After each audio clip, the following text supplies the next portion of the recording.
Good evening, beautiful people. It's so good to see you again. I am glad that you're joining me this evening, Wednesday at 6 p.m. for part 3 of our Organizing After Loss series. This is happening throughout October. Every Wednesday evening at 6 p.m. Eastern Time in October, we're talking about how to go through the things that have been left behind after we've lost someone important to us. Those of you who have seen this before know that this all was sparked by a speech I did with the Modern Widows Club in Orlando. So some of this I might refer to a spouse. It actually applies to parents, it applies to children, any loss in your life. It can even apply when regaining your life after some trauma, such as an illness or anything like that. So if I say the wrong word and I say spouse and you're dealing with a parent, just in your head, go ahead and switch it around because most of the same concepts apply. But this, like I said, did spark from a speech to the Modern Widows Club. And whether you're a widow or widower, this is for you. And I'm glad that you're here. So I'm Suzanna Kaye. I am the owner of Spark Organizing. I am an organizer. I have a team of organizers that work with me, and I also teach productivity through lynda.com and through coaching on the side. And this is one of my favorite topics just because it really gets down to the heart of who we are. When we're dealing with losing somebody important to us, it really connects us with both who we are now and what we want from our lives, what we think of as far as after our lives. So many emotions come up during this. It's fascinating to work with somebody who is going through this process, and every stage is different. So there will be some things that I talk about that might not apply to you right now. Maybe you're in an earlier stage or you're just not there yet. And there will be some things that I talk about that might have applied to you way back when it was earlier in the days, but you're further along. And some things, everybody's journey is unique. Some things won't apply to you at all, and that's okay as well. Take what you find useful in this and make that your own, but there is no one way to deal with this.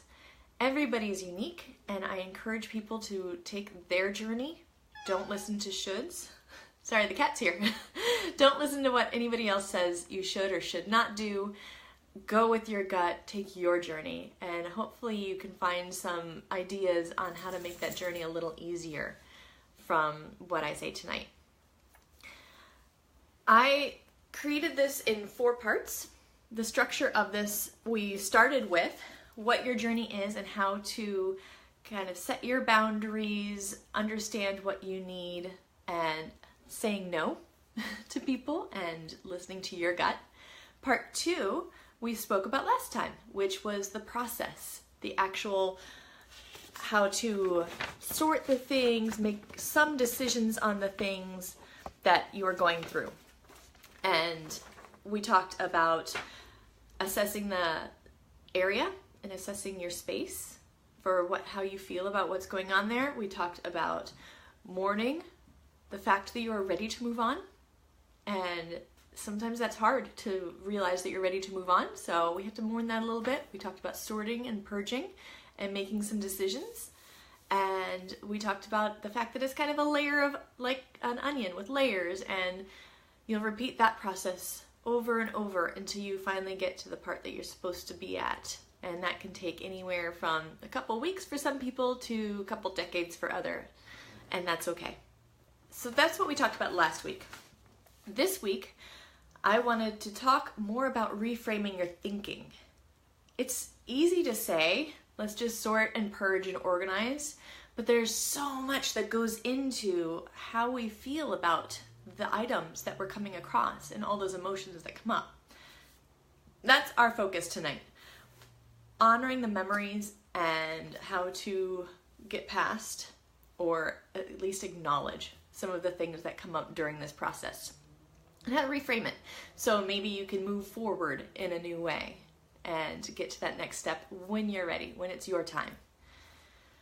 First of all, I think the most important part of all of this is just honoring the memories. your spouse, whether you were together and married or even unmarried for weeks, or if you were married for 60 years, no matter what, there's something special there. If they were your parents, if they were your child, there is something special there, and there are memories attached that are the most important thing of all of this. The rest is just stuff. The stuff signifies something, and most often it signifies some of those memories. Memories of who they were, memories of events, memories of feelings.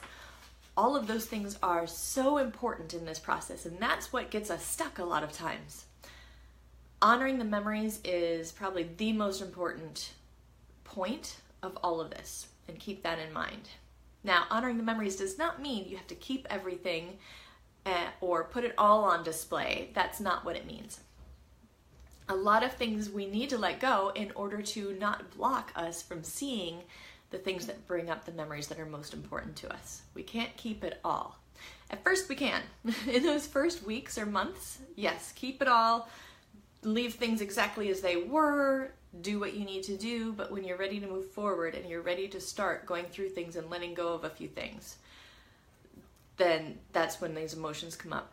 A lot of times we're afraid to let go for each person has multiple reasons. It is very rare that any one person has only one reason. Usually we have more than one reason. Depends on what the item is, how we're feeling that day, how we're feeling about ourselves and the world in general. So there's no one way that people feel about this. But here are a couple of the most common reasons I come across that people have a hard time letting go.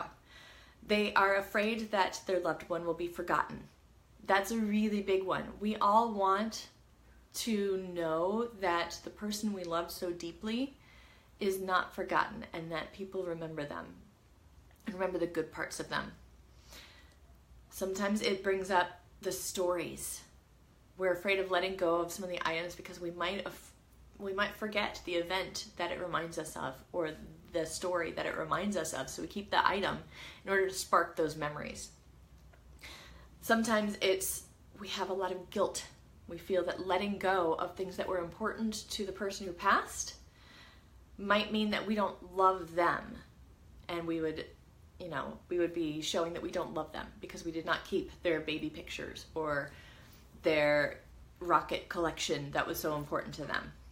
So we're afraid of the guilt of seeming like we don't love them, and or that we're forgetting them, or that we might forget them. Sometimes we feel like we are afraid that we'll hurt them. Depending on what your views are about what happens after this life, you may feel that your loved one is looking down on you or aware of what's going on, and by letting go of things that were important to them, it would hurt them. So that's something important to acknowledge if that's one of the reasons why you're keeping things. And there's no wrong or right answer about what happens afterwards. Nobody knows until we get there. But acknowledging if that's one of the feelings that comes up is an important thing.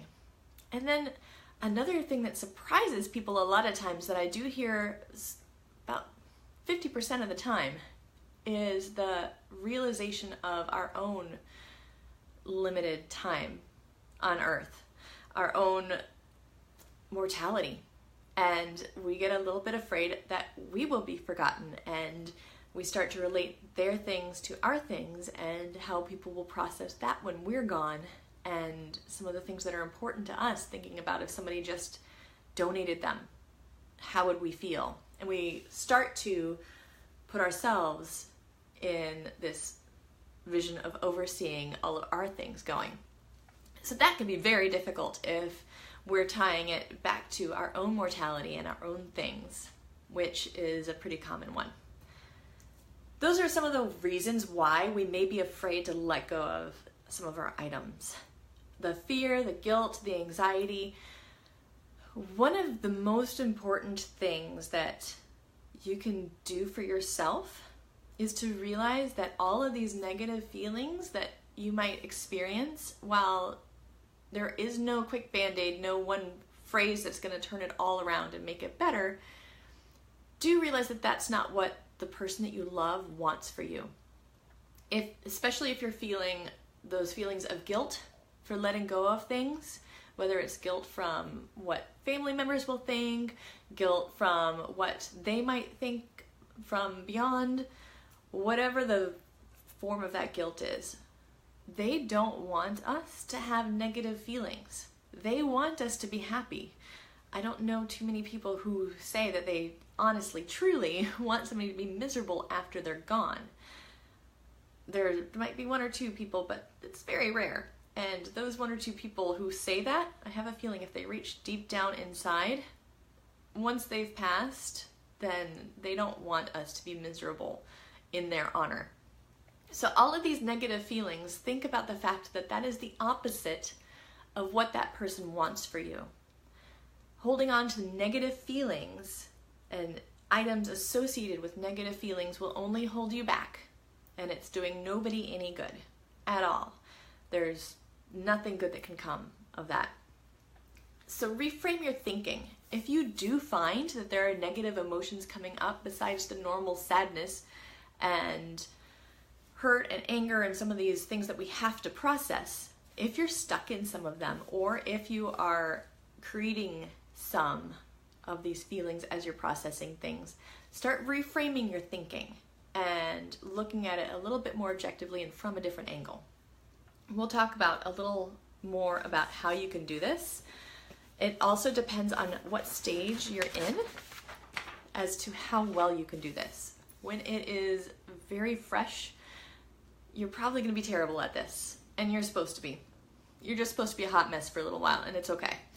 As you go forward, there will be different times where you get one more layer in of reframing your thinking and becoming okay with some of the things that used to give you a lot of guilt or anger or fears.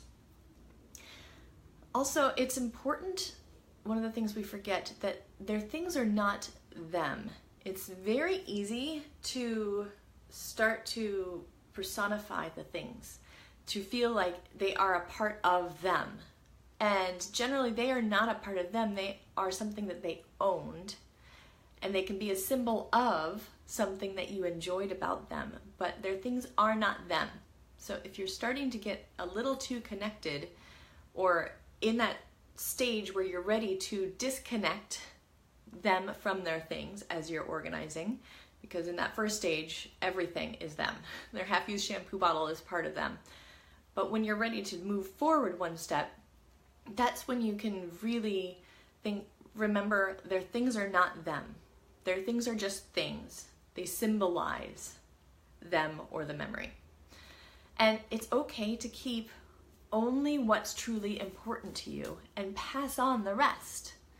Because since their things are not them, you're not giving away part of them. What you're doing by keeping only the things that are important to you is you're honoring the things that remind you of them the most. You're actually creating less clutter around those things to show their importance.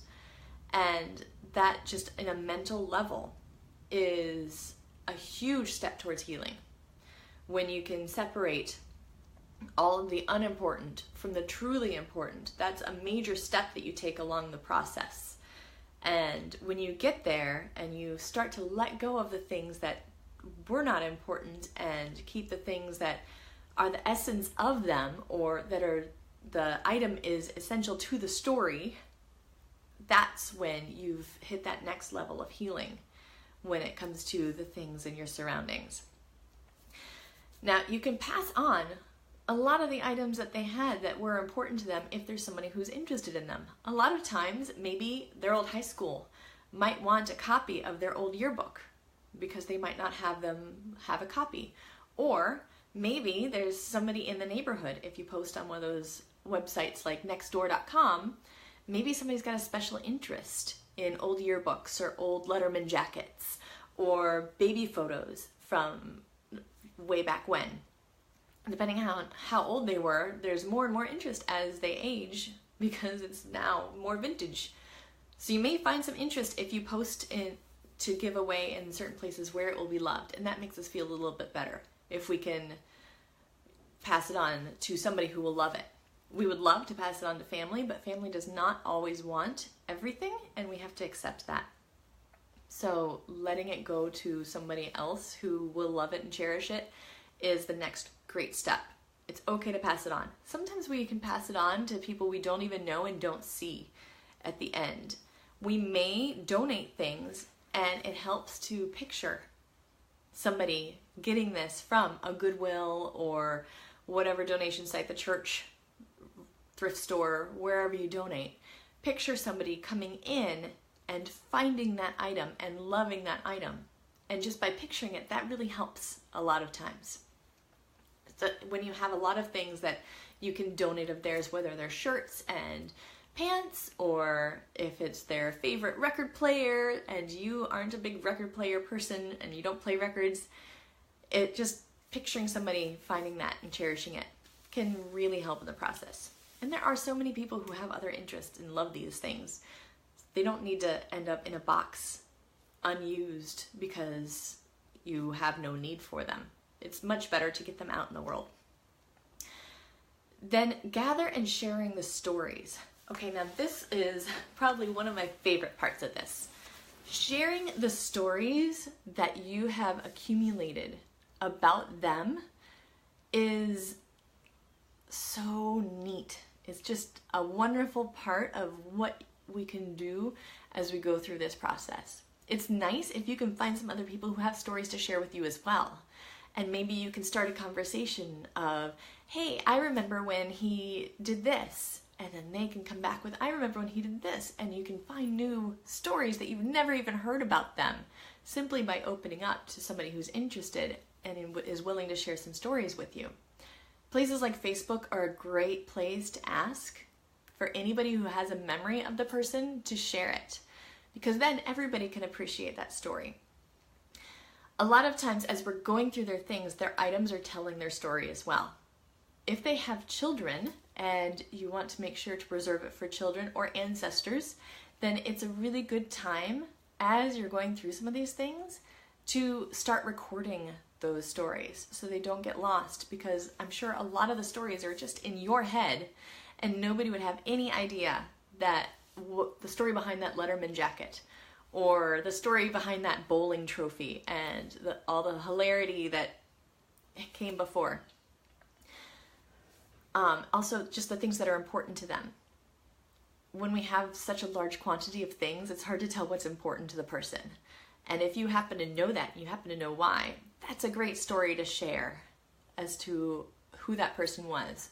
And there's a number of ways that you can do this. You can make a video telling their story, and as you go through items, each item can spark some of those ideas that you can simply talk into a camera on your phone even. Use your smartphone, turn on the video camera. It does not have to be perfect. You can always send it to an editor later if you're worried about it, or edit it yourself in iMovie. I know some of you are pretty handy with technology. But if you just sit with their things as you're going through and purging, and you can tell the story of some of these items, not only are you sharing that story with somebody else so they know all of this interesting backstory about the person, especially if they're related to them or somehow connected, but then also it's easier for you to let go of the item because the item is usually just the memory. And you've got a video of the item and the story behind it. So a lot of the times you don't need the item itself anymore. And whoever is viewing the video that you gift the video to can also not necessarily keep the item either. They don't necessarily need the bowling trophy if they've got a video showing the bowling trophy and you talking about the whole story that led up to it. And, oh yes, Mary. Mary says that she had to deal with her upbringing, which taught her not to touch other people's things. And she knows it does not make sense, but getting hung up on the fact that something belonged to somebody else made it difficult for her. And I completely understand that. It's really difficult when our instinct tells us that we're not supposed to mess with other people's stuff. And I think that's a pretty good rule in general. Don't mess with other people's things because it's not yours. I think part of that is just dipping your toe in and doing a little bit until you're comfortable with it. But also, I think with the upbringing, the purpose was to not upset somebody by messing with their items and possibly breaking or losing or using up something that was not yours. But now this is a new reason. This reason is now because you are honoring them. So it's a very different, one is a negative reason, don't do this because negative things. Now, if you feel like this upbringing, and it's common, a lot of people have been told not to touch other people's things, don't go through it, don't make decisions on it. But at this point, it is now you are in charge of honoring the memories of this person and clearing out the unimportant to find what is truly important for this person. And that makes it a little bit easier to go through some of the things, and sometimes it's simply practice. You just have to step in and do it and get used to the feeling of going through somebody else's things, which is never easy. And I'm pulling up right now. Sometimes my screen cuts off some of the comments, so I'm just pulling up on my other screen where it shows the comments, so pardon me as I look down. But yeah, dip your toe in. It's going to become a little bit easier as you go. And I imagine, Mary, you probably, after doing it several times, it got a little bit easier and a little bit more comfortable. Although the first few times was probably ridiculously hard and felt foreign to you, I can imagine. I'd love to hear more about what your experience was. But as you gather these items, if you're not the type to talk on video, another option is to make a journal. Whether it is a journal with a lot of words, or it can be simply more of a bullet journal where you can have the photo or talk about what it is, and then a one line of what was important about it. So it could be bowling trophy, and then it could be that night his car wouldn't start, he got completely lost, he arrived an hour late, and he still managed to make all of the strikes and win the game. And that could be enough for the journal. It does not have to be a huge novel on every item. But if you can just preserve a little bit of that memory, then it makes it a little bit easier to part with the thing. And also, if you do keep the thing, it makes that thing more important to others, and they understand their reasoning behind keeping it. You can create a photo album of some of the things. A lot of times with our smartphones, I find what I do is I will take photos with my smartphone all the time. I've got an iPhone, but it works with all of them. And there are some free apps out there where you can directly from your phone send out to get them printed and mailed to you. Get the photos printed. And that's a great way. If you wanted a physical album to flip through, you can take pictures of the items, and then the captions in the photo album can be a quick little jotting down of what makes it important. And that's a great way to store the memory. You can also do it digitally, online, in an online photo album. There's a number of sites that do that as well. If you just look up online photo album, find ones that let you do captions. It's an easy way to share it with people as well, because you can send it, just the link to everybody, and there's no worry about if somebody wants to see it or not. They can open it or not. They can view it several times. It's up to them. And and Mary says that when her mother woke her up at 5 a.m. 2 days after her father died to start going through his things, that's what she needed to do, but Mary could hardly bear it. Mary did help her, and the experience is still a nightmare from 1988. And that is very true. That brings up a point that I probably glossed over. I've talked about it before, but just to cover it again, honor other people's processes. And in this case, Mary was honoring her mom's process, which is great. But there's also, remember, you're not the only one mourning. So sometimes if your process is a little abrupt, then if you're involving other people who are extremely close, be aware of that too. Be aware of where they are in the process, and maybe you can compromise a little. Maybe you need to go through the bedroom because it was your spouse, but your kids aren't ready for everything to be gone through, so maybe you agree to leave his office and his tool room alone for a while, or various things. So just be aware of other people's process, but also while honoring your own as much as you can. I can imagine that was probably extremely upsetting Mary, especially when you're younger and it's your mom and dad, and that's just a nightmare. But also that brings up the point of involving the children. A lot of times, whoever passed, there are children involved, whether they are their own children or people who are attached to them. but children have less of an understanding of what's going on. So depending on the child's age, really be connected with what they're going through, and sharing stories is often a really, really good way to help children process these things. And you can involve the children in each of these items. You can involve them in doing a video with you, talking about their memories. You can involve them in helping take the pictures. You can involve them in writing journals. So get them involved in the ways that they would like to contribute, and show them how the stories are what's really important more than the things. And it's a great teaching moment and a bonding moment while honoring where they are in their process and for their age. There's a really fun story that I heard at the Modern Widows Club, and it was this woman was going through, and forgive me if I get it wrong if you're out there watching, but as I remember it, a woman, her husband recently passed, and she was going through his books, and for some reason she lifted the dust jacket, that piece of paper around the book, and there was a Post-it note that said something like, read this. And it was a book that he had been trying to get her to read many, many times before he passed, and she wasn't that interested in reading it, but then just finding this Post-it note was just this huge surprise for her. And it was such an interesting moment for her, where she found this kind of, whether it was a note for her or not, she doesn't know, but it felt like a note for her. And why it was that only that one book that she lifted the dust jacket. Of course, then she had to lift the dust jacket of all the books, and it was the only one with the note, because wouldn't we all do that? But I just thought that was a really neat demonstration of finding the special magic in some of these moments too.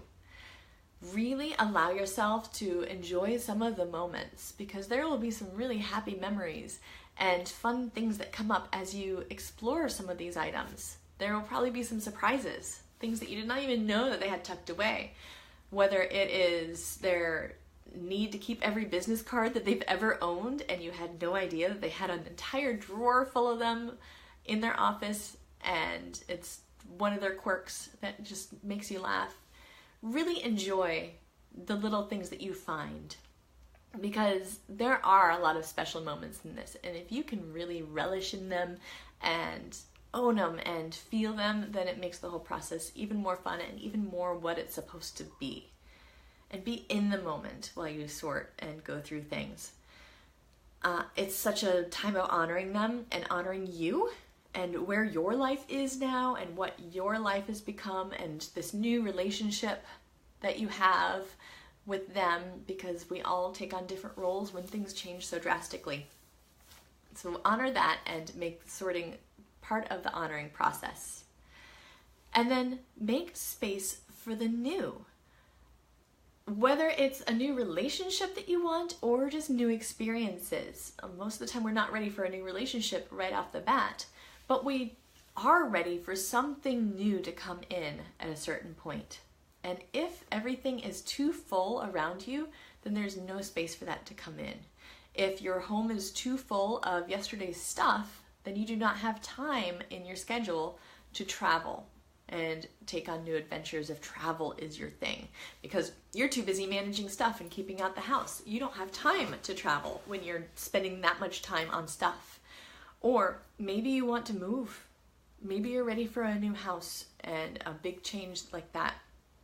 But if you've got that much stuff, do you really want to carry it with you? And what are you going to do with that quantity of stuff? So making space for the new is really important.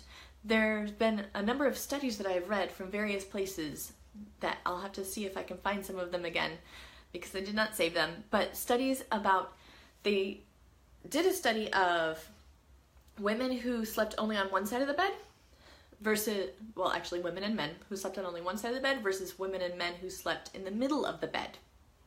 And both of these groups were looking for a new relationship. And the fascinating thing was the new relationship came faster to the people who slept on only one side of the bed, because their mind was set on giving space to that person even though they've not met that person yet.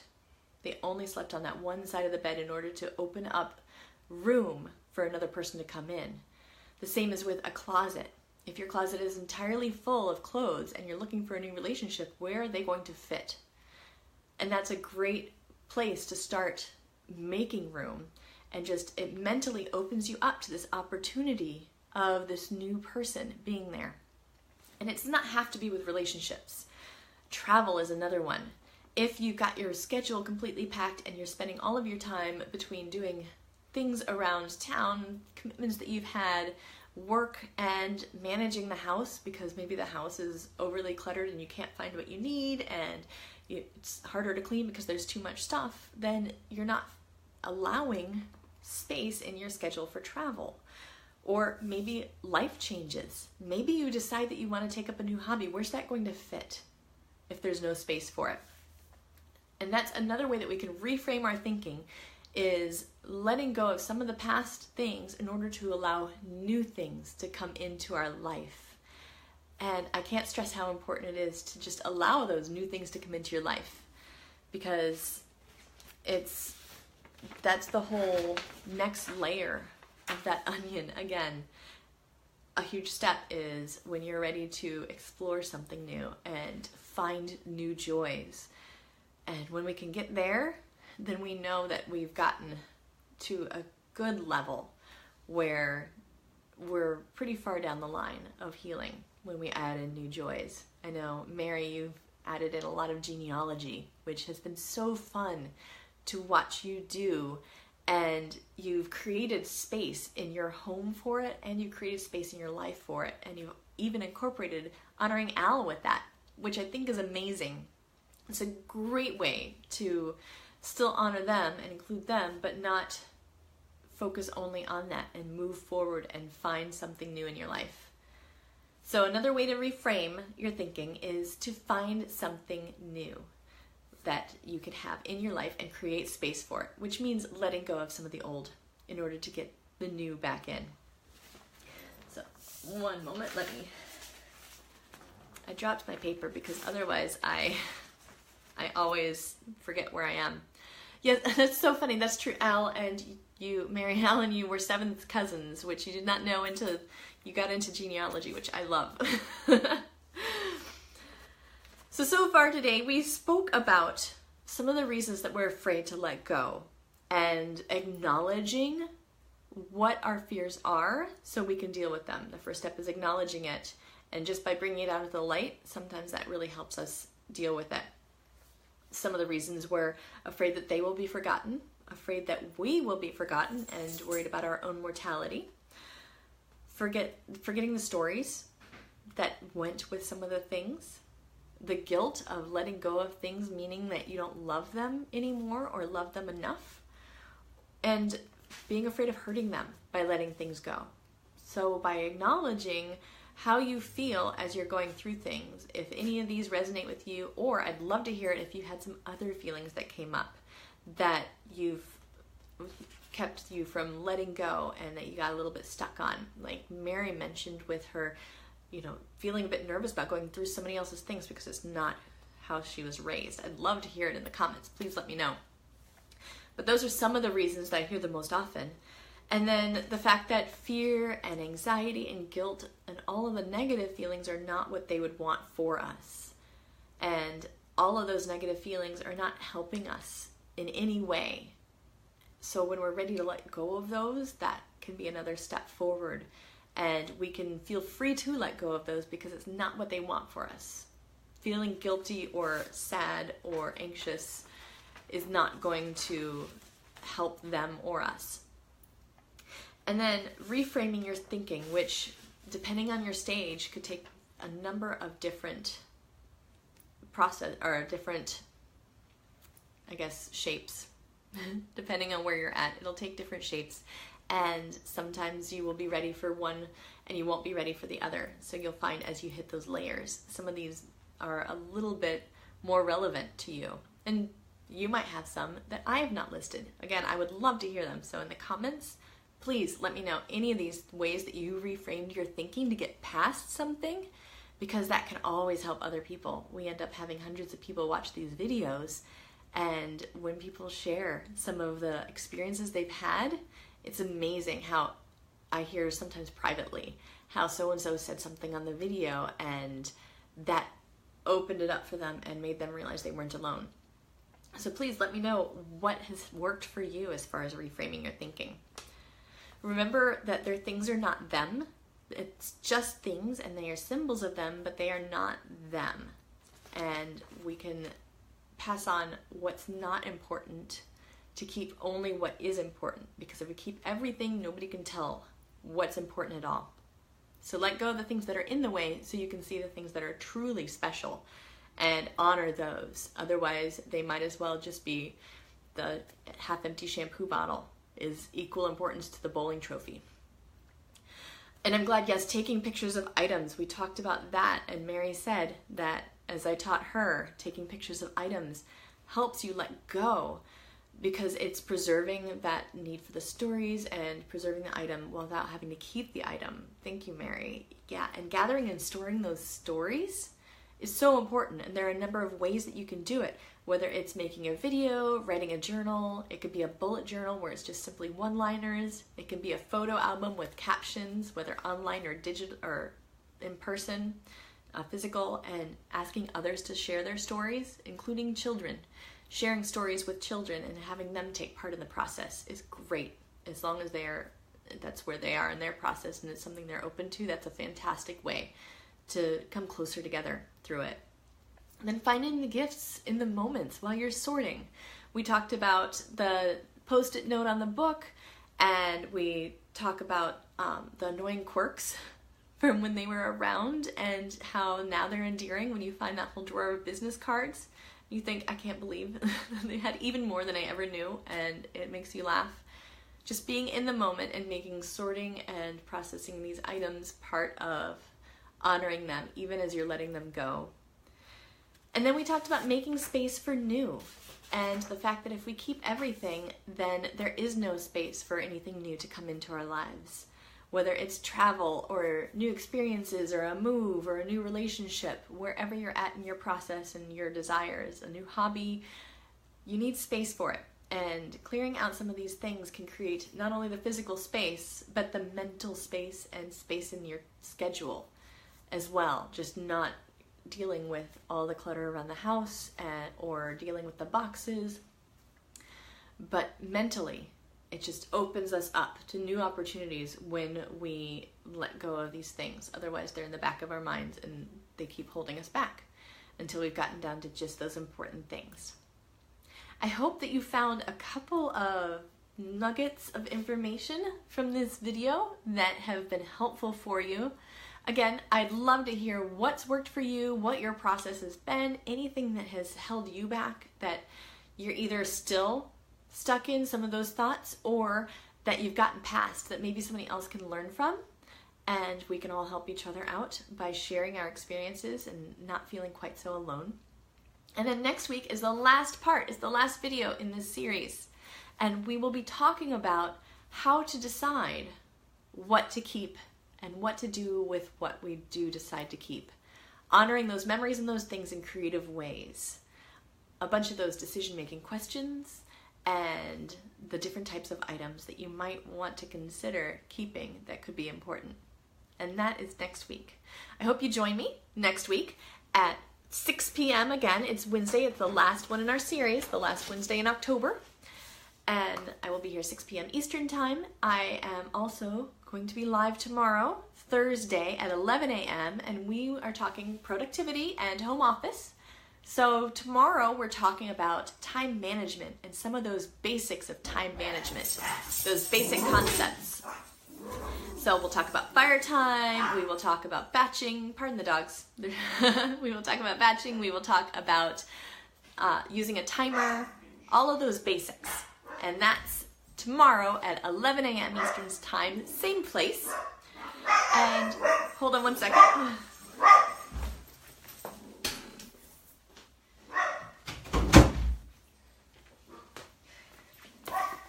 You can tell this is live, right? Because, of course, the dogs have to start barking. I don't know what's going on out there, but I don't need to know. Anyways, live and impromptu with you here tomorrow at 11. Also, Tuesday evenings at 8 p.m. I have our home series, and we talk about various organizing around the home. We are talking about kids this month. Last night we spoke about doing a quick grab lunch station and how to show kids how to pack their own lunches and grab their own snacks and make it easy for them. Also, please share this with your friends and family. If you know anybody who might be interested in them, tag them in the comments or share this on your timeline or share this to them. I found so many people who've been really appreciative of people sharing these videos with them. Several of them have just been thrilled with the fact that somebody thought of them. And when we're in these processes, just knowing that somebody's still thinking of you can be such a nice, heartwarming thing. So go ahead and share this in any way you want. Go back and watch past videos of this series and comment any of your thoughts. Also, feel free to stop by my website. We have some new services. We've got our maintenance service that I'd love for you to learn more about, and we are at sparkorganizing.com. You can find out much more about me there and find out some of my courses on lynda.com. That's lynda.com, and LinkedIn Learning. I've got several courses on productivity and business skills there. Thank you so much. I look forward to seeing you next week, 6 p.m., same place, same time, and we will talk about how to honor those memories and make those decisions. I love you so much. I hope you have a wonderful evening, and I will talk with you soon. Bye.